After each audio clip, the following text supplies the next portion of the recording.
प्रिय विद्यार्थियों, हार्दिक स्वागत। गुरु पर्व और कार्तिक पूर्णिमा की हार्दिक शुभकामनाएं। वाहे गुरु दी खालसा, वाहे गुरु दी फतेह। और आज इस ब्रह्मास्त्र टेस्ट सीरीज का अगला सेगमेंट मेरा सिख आंदोलन पर फोकस्ड है। आपको ध्यान रखना चाहिए, एक प्रश्न हमेशा सिख आंदोलन से जरूर पूछा गया है। तो आज का मेरा ये स्पेशल लेक्चर केवल और केवल सिख आंदोलन और 10 सिख गुरुओं पर केंद्रित है। सबसे पहले सभी छात्र और छात्राएं जल्दी से क्लास में आइए, कॉपी और पेन लेकर बैठिए। क्योंकि आज आपको बहुत सारी नई सूचनाएं, नई जानकारियां मिलने वाली हैं और वो सारे प्रश्न भी मिलने वाले हैं जो अब तक लगभग 20 वर्षों में पूछे गए हैं। मैंने प्रश्नों को कंपाइल भी किया है, एक साथ दो प्रश्नों को भी जोड़ा है ताकि आपको सहज और सरल भाव से सारी चीज़ें आसानी से डिलीवर हो जाएं। तो आइए हम लोग देखते हैं आज की टेस्ट सीरीज का पहला प्रश्न। और पहला ही प्रश्न आपका सिख आंदोलन के, सिख धर्म के संस्थापक गुरु नानक जी महाराज से है। और आप प्रश्न देख सकते हैं, वो कह रहा है सिख धर्म के संस्थापक। तो ये तो क्लियर हो रहा है कि सिख धर्म के संस्थापक कौन थे, गुरु नानक जी महाराज थे। उनका जन्म कब हुआ था? गुरु नानक जी महाराज का जन्म कब हुआ था? आपके पास 4 ऑप्शन है, 1469, 1472, 1502, 1489 ईस्वी। और आप जवाब दे सकते हैं, रिप्लाई करिए।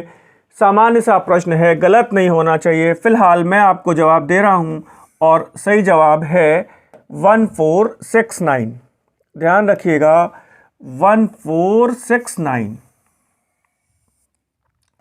अब एक बड़ी बात यह है, ये प्रश्न तो ठीक है कि गुरु नानक देव जी महाराज का जन्म 1469 ईस्वी में हुआ था। कहाँ पे हुआ था? तो ये तलवंडी नामक एक जगह है जो आज पाकिस्तान में है और वो जगह कहलाती है ननकाना साहिब। ध्यान दीजिएगा, वो जगह कहलाती है ननकाना साहिब में गुरु नानक जी महाराज का जन्म हुआ था। ठीक है, क्लियर हो रहा है? खत्री परिवार में। किस परिवार में? खत्री परिवार में। ये एक जरूरी बात है, देखिएगा। खत्री परिवार में गुरु नानक जी महाराज का जन्म हो रहा है। पिताजी कौन है? इनके पिता का नाम क्या है, मुझे बताएंगे आप? तो पिताजी का नाम है कालूजी मेहता। पिताजी का नाम है कालूजी मेहता। ये छोटी जानकारियां हैं, हो सकता है कभी पूछ ही लिया जाए, लेकिन आज इसको पूरा कंप्लीट करिए मेरे साथ। माँ का नाम है श्रीमती तृप्ता देवी। ध्यान रखिएगा। और एक बड़ी बात यह है कि गृहस्थ जीवन में हैं। गुरु नानक जी महाराज भी गृहस्थ जीवन में हैं। और गुरु नानक जी महाराज की पत्नी का नाम मुझे बताइए। गुरु नानक जी महाराज की पत्नी का नाम मुझे बताइए, जल्दी से बताइए, रिप्लाई करिए, मैं देख रहा हूं। गुरु नानक जी महाराज की पत्नी का नाम था श्रीमती सुलक्षणा देवी, माता सुलक्षणा। याद रखिएगा। गुरु नानक जी महाराज की जीवन संगिनी, उनकी अर्धांगिनी। तो यहाँ से भी बहुत सारे प्रश्न मिल रहे हैं। खत्री परिवार में उनका जन्म हुआ, पिता का नाम कालूजी मेहता है, माता का नाम तृप्ता देवी है, पत्नी का नाम सुलक्षणा देवी है।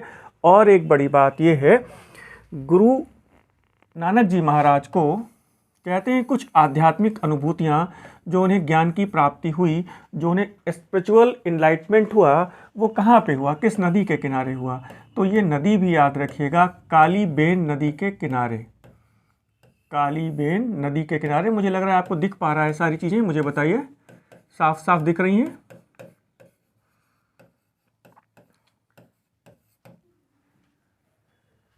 काली बेन नदी के किनारे गुरु जी को आध्यात्मिक या फिर स्पिरिचुअल इनलाइटमेंट की प्राप्ति हुई और फिर उन्होंने अपना उपदेश किया। और मैं आपको बताना चाहता हूं कि गुरु की जो शिक्षाएं हैं, गुरु नानक देव जी महाराज के जो उपदेश हैं, वो एक पुस्तक है जपजी साहिब में संकलित है। इस पुस्तक को याद रखिएगा।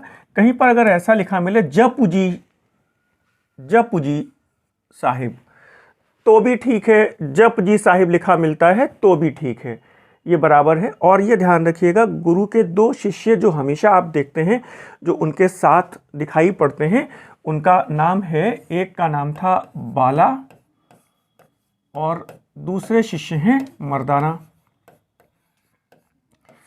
ये दो उनके प्रमुख शिष्य हैं। और फिर उनके एक शिष्य थे लेहना। ध्यान रखिएगा, अपने देह के त्याग के पहले, अपने इस भौतिक शरीर के त्याग के पहले गुरुजी ने लेहना को, अपने प्रिय शिष्य लेहना को अपना उत्तराधिकारी घोषित किया और अपने शिष्यों से कहा कि मेरे बाद मेरी आत्मा मेरे शिष्य लेहना में रहेगी, निवास करेगी, और इसलिए तुम लोग लेहना को मेरे समान ही समझना। और यही कारण है गुरु लेहना को अंगद के नाम से ही जाना गया। अंगद यानी जो गुरु के शरीर का ही एक अंग थे। इतनी बातें क्लियर हो रही हैं। अगले प्रश्न को देख लेते हैं। प्रश्न संख्या 2 आप देख पा रहे होंगे और सामने है, गुरु नानक जी महाराज किस शासक के समकालीन नहीं थे? कौन सा शासक ऐसा है जो गुरुजी के समय में नहीं था? तो ऑप्शन देखिए, बाबर एवं सिकंदर लोदी हैं। हाँ बिल्कुल ठीक है, हैं। बाबर और इब्राहिम लोदी, तो बिल्कुल ठीक है, ये भी हैं। बाबर एवं हुमायूं, तो अब बिल्कुल ठीक है। एक ही जो विकल्प बच रहा है और वो है हुमायूं एवं शेरशाह सूरी। यहां पे ध्यान रखिएगा, गुरुजी हुमायूं के तो समकालीन हैं, लेकिन शेरशाह सूरी के समकालीन नहीं हैं। जो गुरु नानक देव जी महाराज का टाइम पीरियड है, तो जन्म तो अभी आपको पता ही चल गया, 1469 ईस्वी से गुरुजी का टाइम पीरियड है 1539 ईस्वी। ठीक है, तो आप ध्यान देंगे, शेरशाह सूरी 1540 में शासक बनता है। शेरशाह सूरी 1540 में शासक बनता है और तब तक गुरुजी ने अपने इस शरीर को छोड़ दिया था। ठीक है ना? तो इसका मतलब ये हुआ कि वो 3 लोगों के समकालीन हैं। एक बाबर है, दूसरा सिकंदर शाह लोदी है और तीसरा इब्राहिम लोदी है, और 1 2 3, हाँ ठीक है, और हुमायूं को भी आप ऐड करिए। तो कुल मिला के आपके पास कितने शासक दिखाई पड़ रहे हैं? 4 शासक दिखाई पड़ रहे हैं। ठीक है ना? 2 आपके पास दिल्ली सल्तनत के हैं और 2 आपके पास मुगल काल के हैं। मुगल काल के बाबर और हुमायूं, और दिल्ली सल्तनत के सिकंदर शाह लोदी और इब्राहिम लोदी। तो ये भी ध्यान रखना चाहिए कि गुरुजी ने अपना शरीर किस शासक के शासनकाल में छोड़ा? तो हुमायूं के काल में। तो हुमायूं के काल में गुरु नानक की मृत्यु हुई। तो मैं लिख दे रहा हूं, हुमायूं के काल में गुरु नानक ने अपना शरीर त्याग दिया, अपना भौतिक शरीर त्याग दिया। ठीक है ना? ये चीज़ें बड़ी इंपॉर्टेंट हैं और पूछी जा सकती हैं, और एक प्रश्न तो पक्का है, आता ही है। तो आपके पास यहाँ पर भी देखो 4-5 बातें क्लियर हो गई। पहले प्रश्न में भी कई प्रश्न क्लियर हो गए और दूसरे प्रश्न में भी कई प्रश्न क्लियर हो गए। इसका आप स्क्रीनशॉट ले सकते हैं, ले लीजिए फटाफट। और अब हम लोग अगला प्रश्न देखते हैं, क्वेश्चन नंबर 3।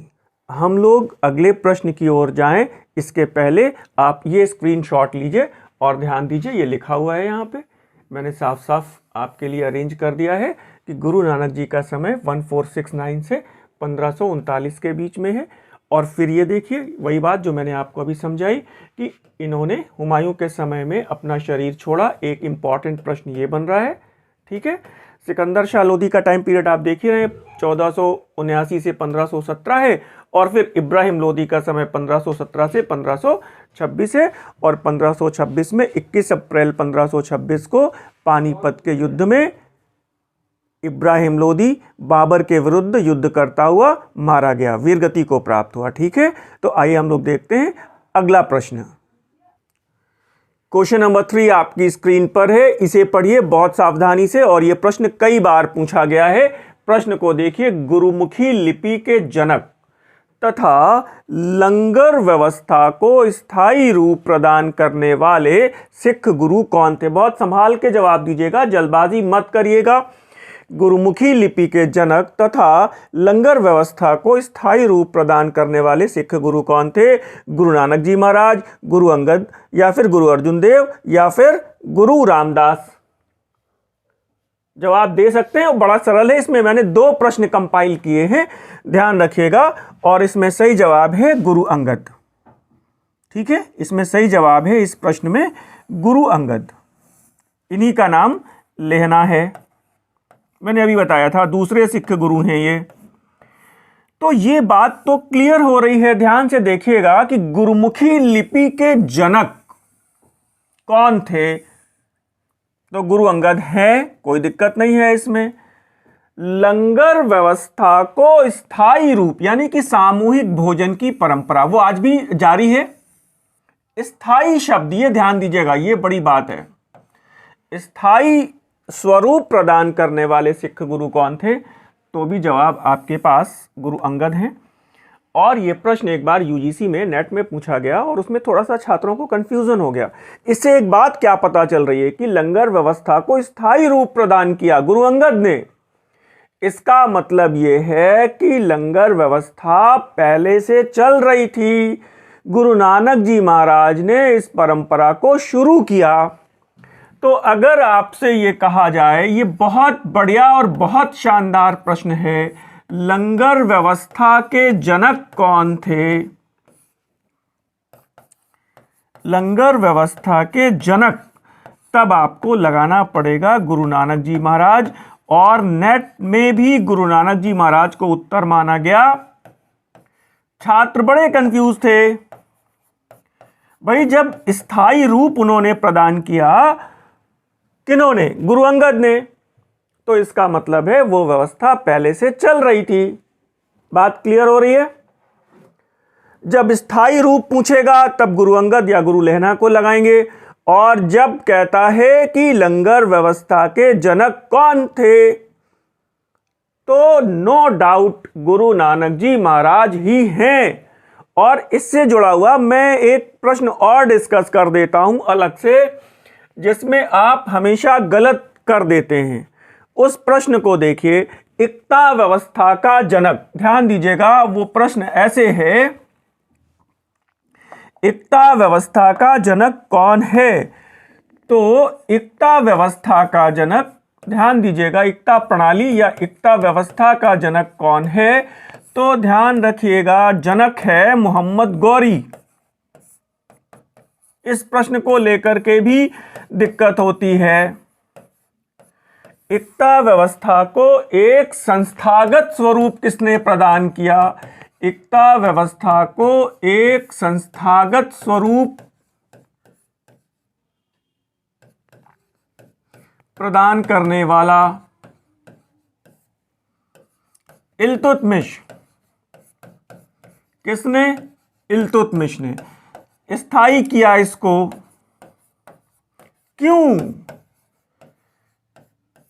क्योंकि ये निश्चित तौर पे प्रश्न आया है कि इल्तुतमिश सुल्तान बनने के पूर्व कहां का इक्तादार था। इसका मतलब कि इक्ता व्यवस्था पहले से चल रही थी। इक्तादार था कहां का? तो वो बदायूं का इक्तादार था। बात क्लियर हो रही है? इल्तुतमिश सुल्तान बनने के पूर्व बदायूं का इक्तादार था। इसका मतलब कि इक्ता व्यवस्था पहले से चल रही है। तो भारत में इक्ता प्रणाली का जनक किसे माना जाए? तो वो है मोहम्मद गौरी। इक्ता व्यवस्था को भारत में संस्थागत रूप प्रदान करने का, उसे एक व्यवस्थित रूप प्रदान करने का श्रेय इल्तुतमिश को है। ठीक वैसे ही जैसे लंगर व्यवस्था के जनक कौन हैं? गुरु नानक। और लंगर व्यवस्था को स्थायी रूप प्रदान करने का श्रेय किसे है? तो जवाब है गुरु अंगद। और हम लोग देखते हैं अब अगला प्रश्न। क्वेश्चन नंबर 4 ध्यान से पढ़िए।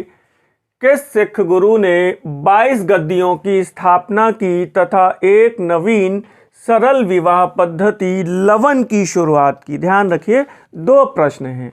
मैंने दोनों को कंपाइल कर दिया है। क्यों? क्योंकि दोनों का संबंध एक ही गुरु से है। ठीक है ना?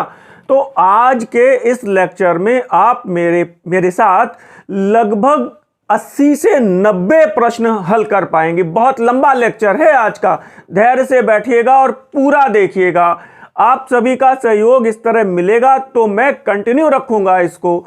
आपने उत्साह कम किया तो फिर थोड़ी सी दिक्कत होगी आपको। फिलहाल आप यहां पर देखिए कि सिख गुरु ने 22 गद्दियों की स्थापना की तथा नवीन और सरल विवाह पद्धति लवन की शुरुआत की। गुरु अंगद, गुरु अर्जुन देव, गुरु अमरदास और गुरु रामदास।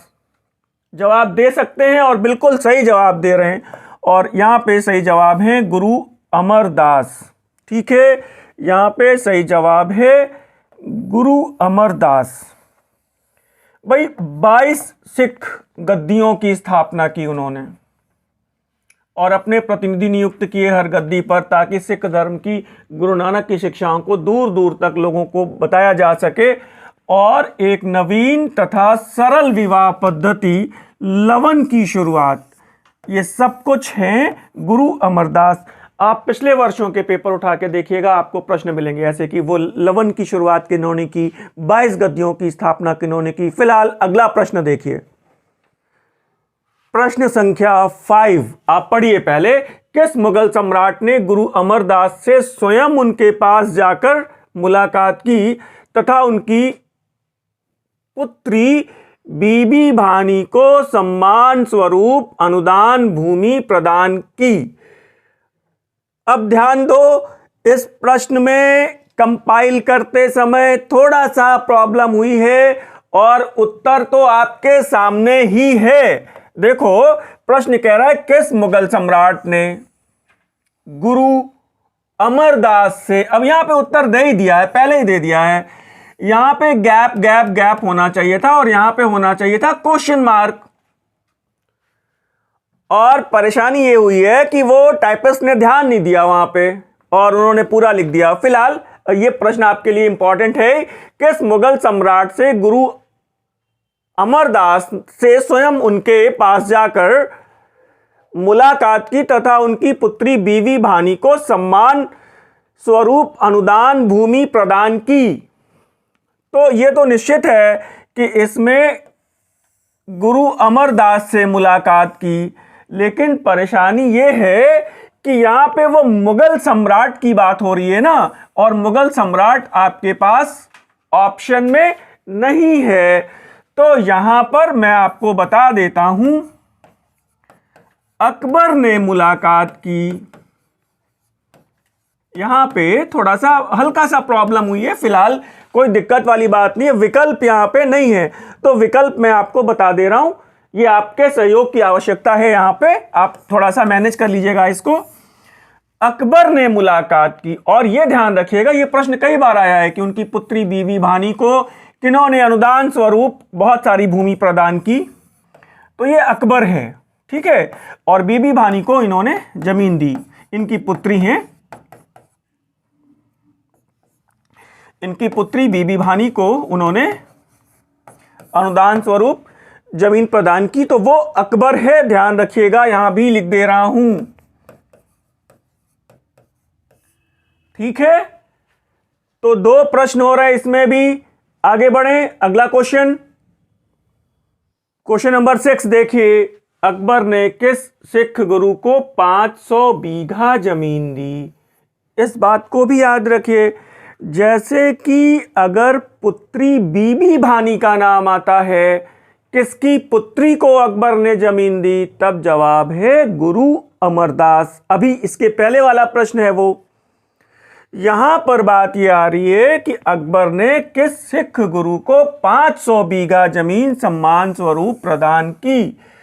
तो जवाब हो जाएगा इसमें, आपको जवाब पता है, और हैं वो गुरु रामदास, चौथे सिख गुरु हैं ये। ठीक है, इनको अकबर ने 500 बीघा जमीन प्रदान की। आगे का डिटेल आपको पता है कि इन्होंने उस जमीन में अमृतसर नगर की स्थापना की, अमृतसर नगर। और अभी ये हमारे पास प्रश्न पिछली टेस्ट सीरीज में था कि अमृतसर नगर की स्थापना किस सिख गुरु ने की, और जल्दबाजी में लोगों ने गुरु अर्जुन देव को लगाया था। गलत है। गुरु अर्जुन देव ने अमृतसर नगर में स्वर्ण मंदिर या हरमिंदर साहिब की स्थापना की। सही है। अमृतसर नगर की स्थापना चौथे गुरु रामदास ने की और अकबर ने इन्हें 500 बीघा जमीन प्रदान की। बहुत बढ़िया। अब तक आपने 6 प्रश्नों में 20 से ज्यादा प्रश्न हल किए हैं। आज की टेस्ट सीरीज में बहुत सारे प्रश्न हैं और हर प्रश्न में 4 से 5 जानकारियां हैं। धैर्य से बैठिएगा, ठीक है ना।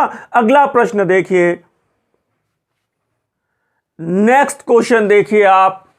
किस सिख गुरु ने अपने पुत्र को अपना उत्तराधिकारी घोषित करके गुरु पद को वंशानुगत बना दिया?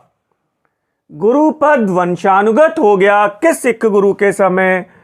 तो 4 ऑप्शन है, गुरु नानक, गुरु अंगद, गुरु अमरदास और गुरु रामदास। जवाब दे सकते हैं। बिल्कुल बिल्कुल ठीक जवाब आ रहा है और वो हैं चौथे गुरु रामदास। ठीक है ना, वो हैं चौथे गुरु रामदास।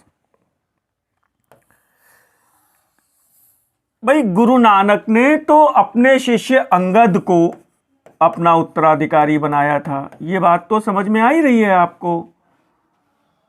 चौथे सिख गुरु रामदास ने अपने पुत्र अर्जुन देव को अपना उत्तराधिकारी नियुक्त किया और यहीं से गुरुपद वंशानुगत हो गया। क्लियर है। तो गुरुपद को उत्तराधिकारी और वंशानुगत बनाने वाले गुरु थे गुरु रामदास। कभी भी आप अर्जुन देव गुरुजी को मत चुनिएगा।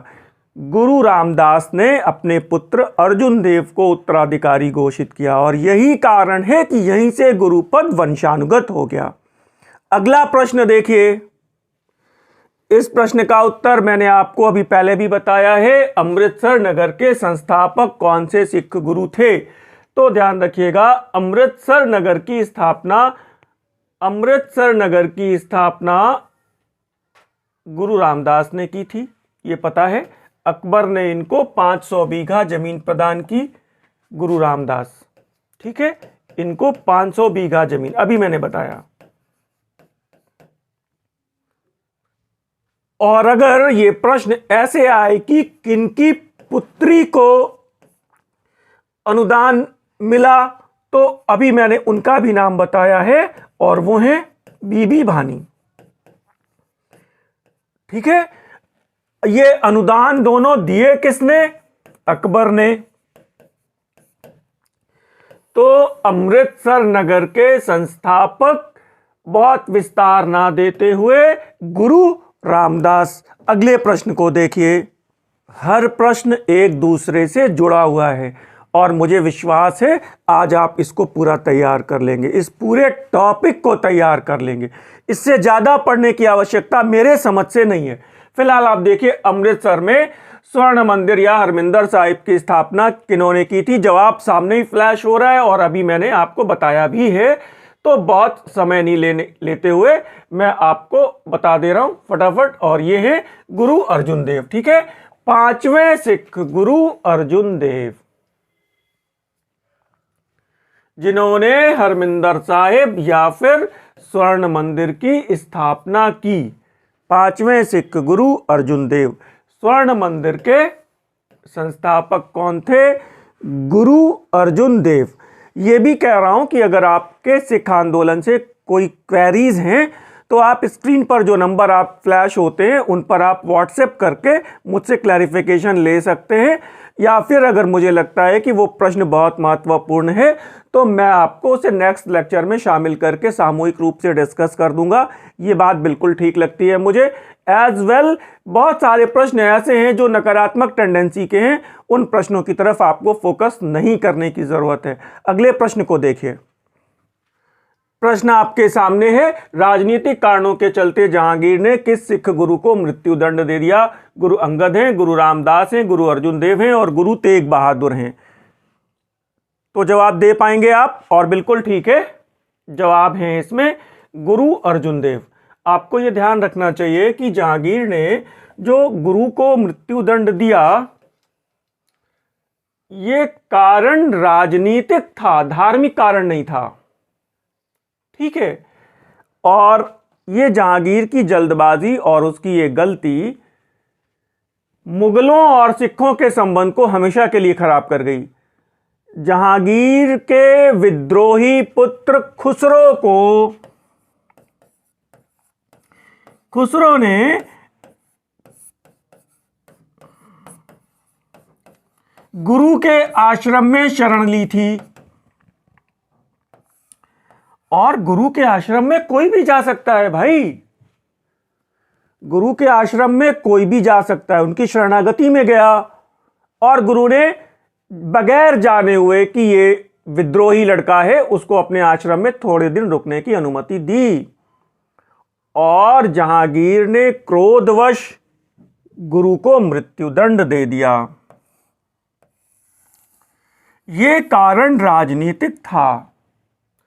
और यह भी ध्यान रखिएगा, 9वें सिख गुरु, 2 गुरु जिनको मुगल सम्राटों ने मृत्युदंड दे दिया, वो उनकी विवेकहीनता की पराकाष्ठा है, मैं ऐसा मानता हूं। गुरु तेग बहादुर 9वें गुरु, जिन्हें औरंगजेब ने धार्मिक कारणों के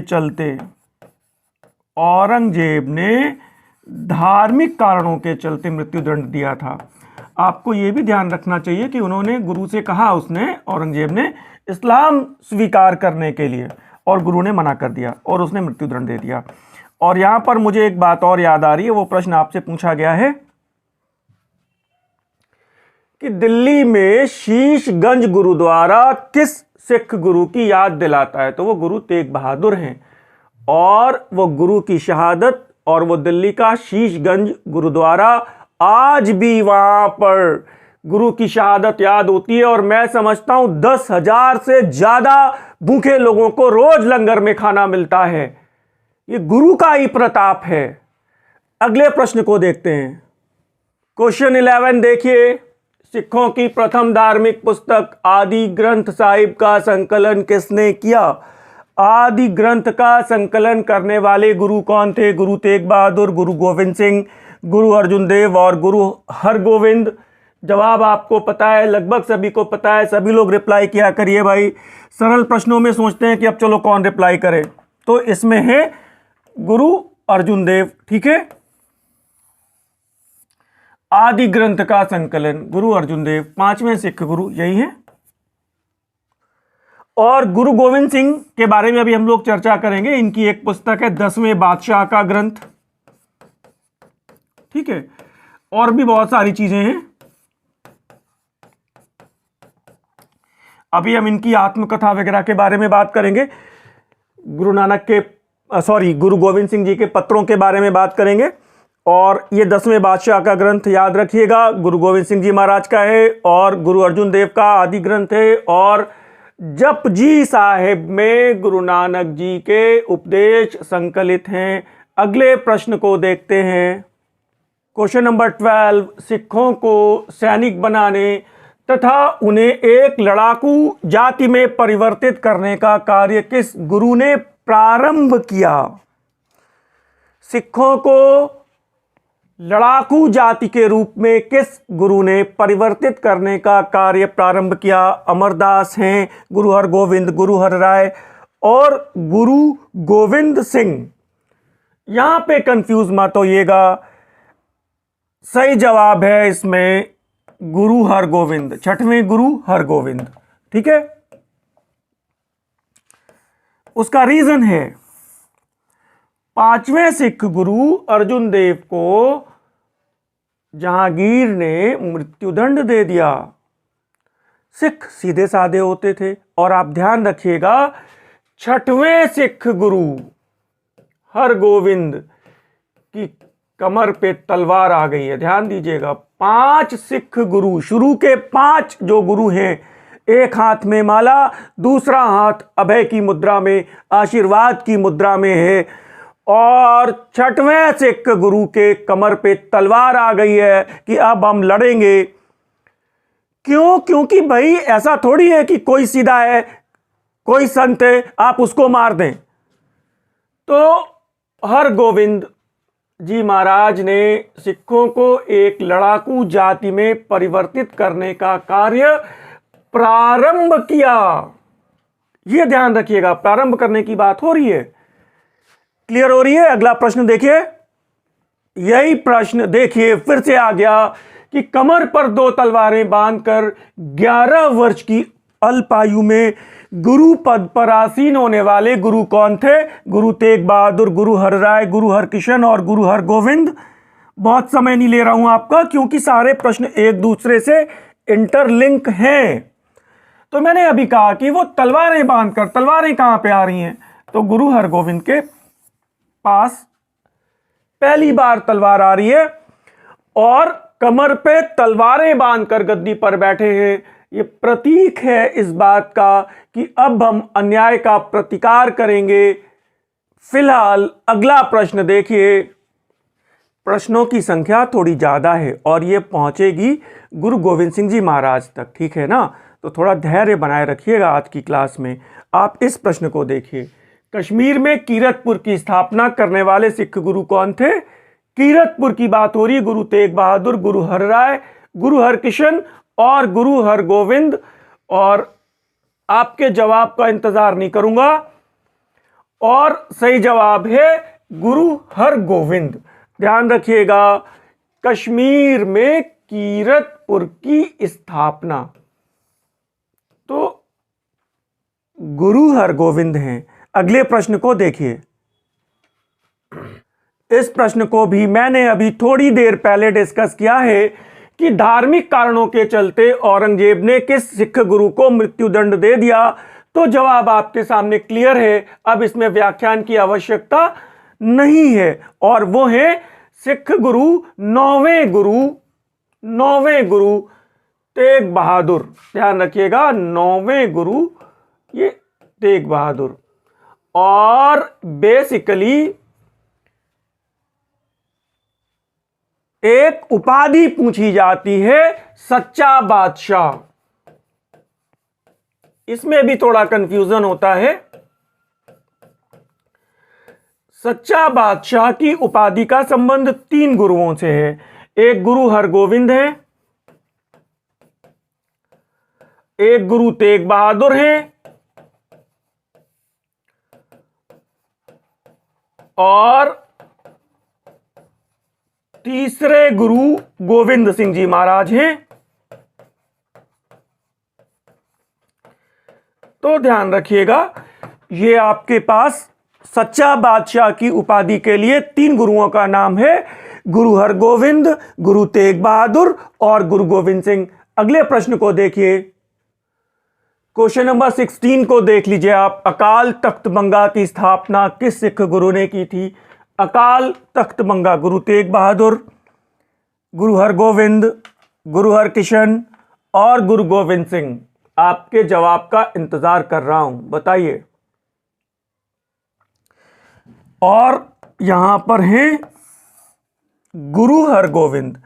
अगर जल्दबाजी में आपने गुरु गोविंद सिंह जी महाराज को चुन लिया है तो यह गलत हो जाएंगे। अकाल तख्त बंगा की स्थापना, और जवाब है गुरु हरगोविंद।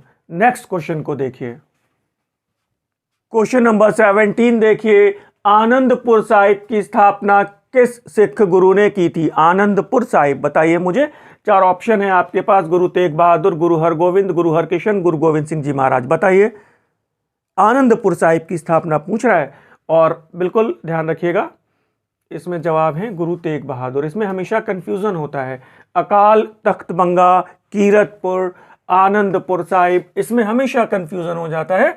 तो ध्यान रखिएगा, आनंदपुर साहिब के संस्थापक या स्थापना करने वाले 9वें गुरु तेग बहादुर हैं।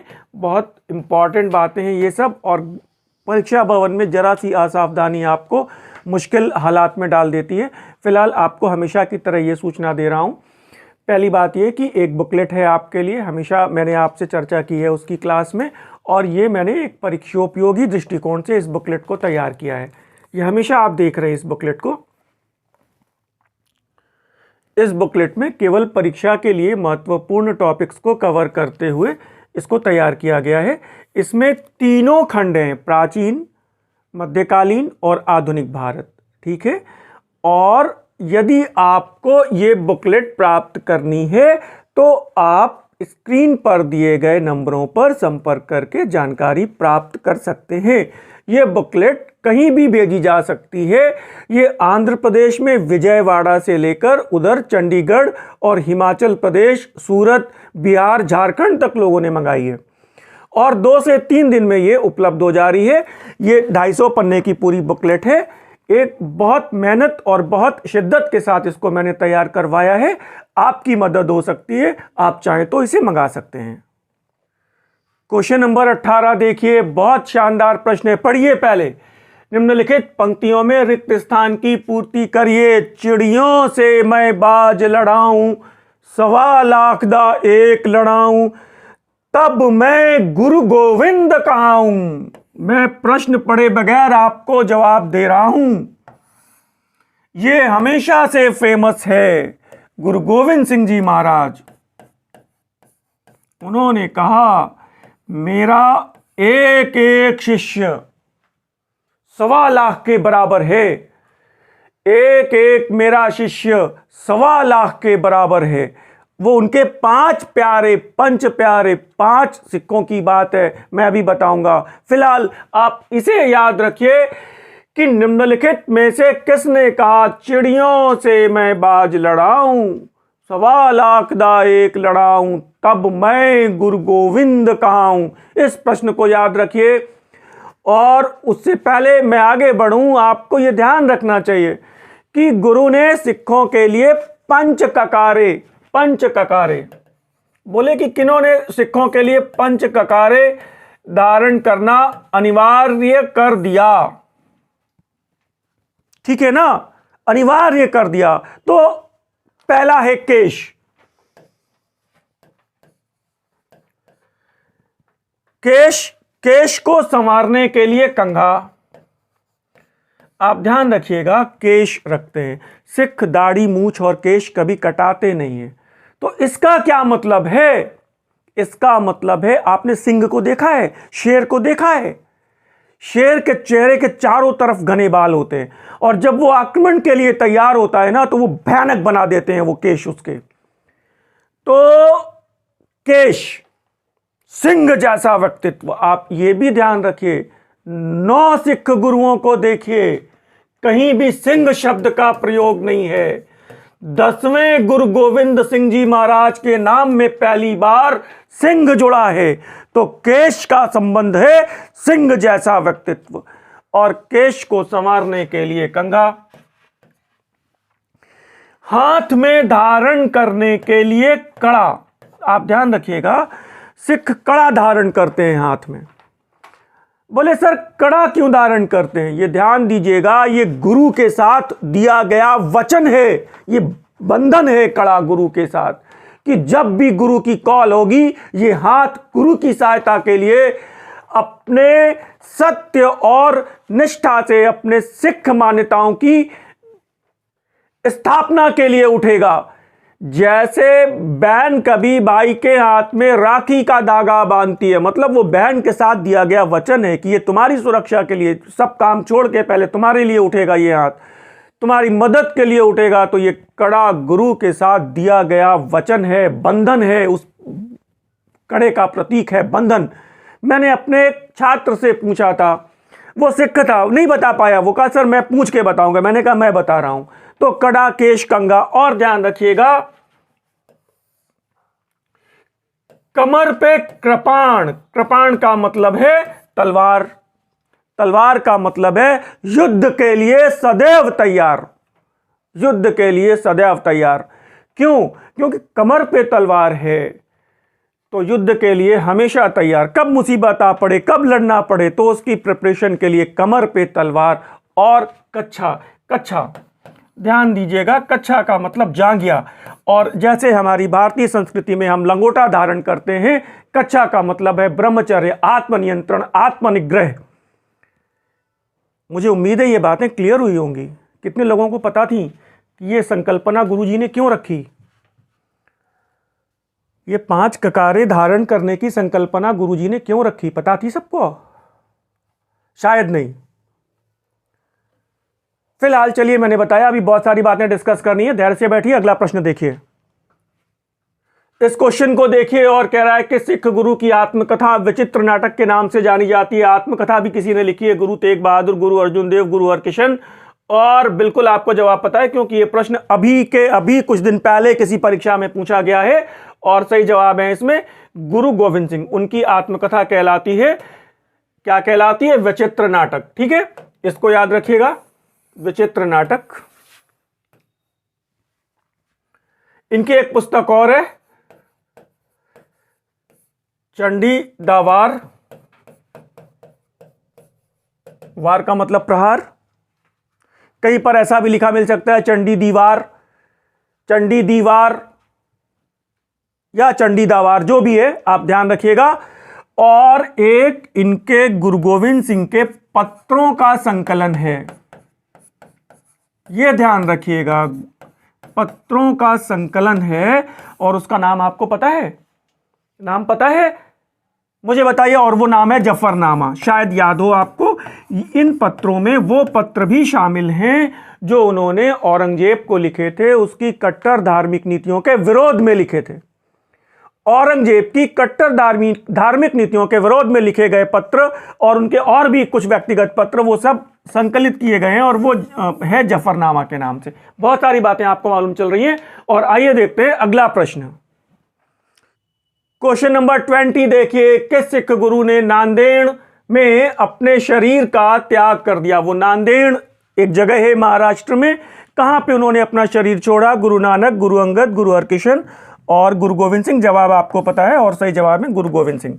मुझे चूंकि बहुत सारी बातें अभी आपसे डिस्कस करनी है, तो ये नांदेड़ महाराष्ट्र में एक जगह है जहां पे इन्होंने, गुरु जी ने अपने शरीर का स्वेच्छा से परित्याग किया। ये मालूम है कि नहीं बात आपको? गुरु गोविंद सिंह जी महाराज ने आत्मदाह कर लिया, ये मालूम है आपको? फिलहाल मैं बताता हूं। नांदेड़, एक प्रश्न ये आता है, गुरु जी ने गुरु पद को समाप्त कर दिया और उन्होंने कहा, पहले ये ध्यान दीजिएगा, गुरु पद को समाप्त किया गुरु गोविंद सिंह जी ने। तो 10वें और अंतिम गुरु कौन थे? तो गुरु गोविंद सिंह जी महाराज 10वें और अंतिम गुरु हैं। उन्होंने कहा इस बात को कि मेरे बाद अब कोई व्यक्ति गुरु नहीं होगा।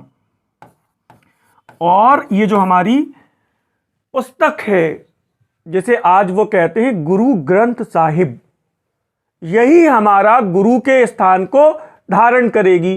तो ऐसे भी पूछा गया है कि गुरु ग्रंथ साहिब को कहां पर गुरु गादी मिली? गुरु गद्दी मिली, ऐसा है वो प्रश्न है। गुरु गादी, गुरु की गद्दी, गुरु ग्रंथ साहिब को कहां पर गुरु गादी मिली?